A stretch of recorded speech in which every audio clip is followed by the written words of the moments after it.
Omni பேருந்துகள் சென்னை நகருக்குள் செல்ல அனுமதி அளிக்கப்பட்டுள்ளதால் கிளாம்பாக்கம் பேருந்து நிலையத்தில் ஆம்னி பேருந்துகள் நிறுத்துமிடம் வெறிச்சோடி காணப்படுகிறது.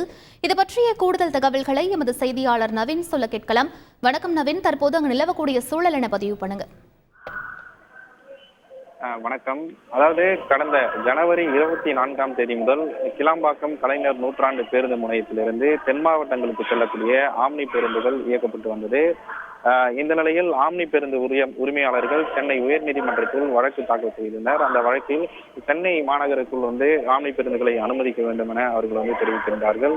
இந்த நிலையில் சென்னை உயர்நீதிமன்றம் உத்தரவில் சூரப்பட்டு போரூர் சுங்கச்சாவடி பகுதிகளில் ஆம்னி பேருந்துகளில் பயணிகளை ஏற்றிக் கொள்ளலாம், அதே போல அவருடைய பணிமனை அருகே பயணிகளை ஏற்றிக் கொள்ளலாம் என தெரிவிக்கப்பட்டிருந்தது. இந்த நிலையில் இன்று காலை முதல் தென் மாவட்டங்களிலிருந்து சென்னை நோக்கி வரக்கூடிய ஆம்னி பேருந்துகள் கிளாம்பாக்கம் பேருந்து நிலையத்தில் இறங்க வேண்டிய பயணிகளை இறக்கிவிட்ட பின் தற்போது சென்னை மாநகருக்குள் செல்கின்றனர். இதன் காரணமாக கிளாம்பாக்கம் பேருந்து நிலையத்தில் ஆம்னி பேருந்துகளுக்கென ஒதுக்கப்பட்ட ஆம்னி பேருந்துகள் நிறுத்துமிடம் வெறிச்சோடி காணப்படுகிறது.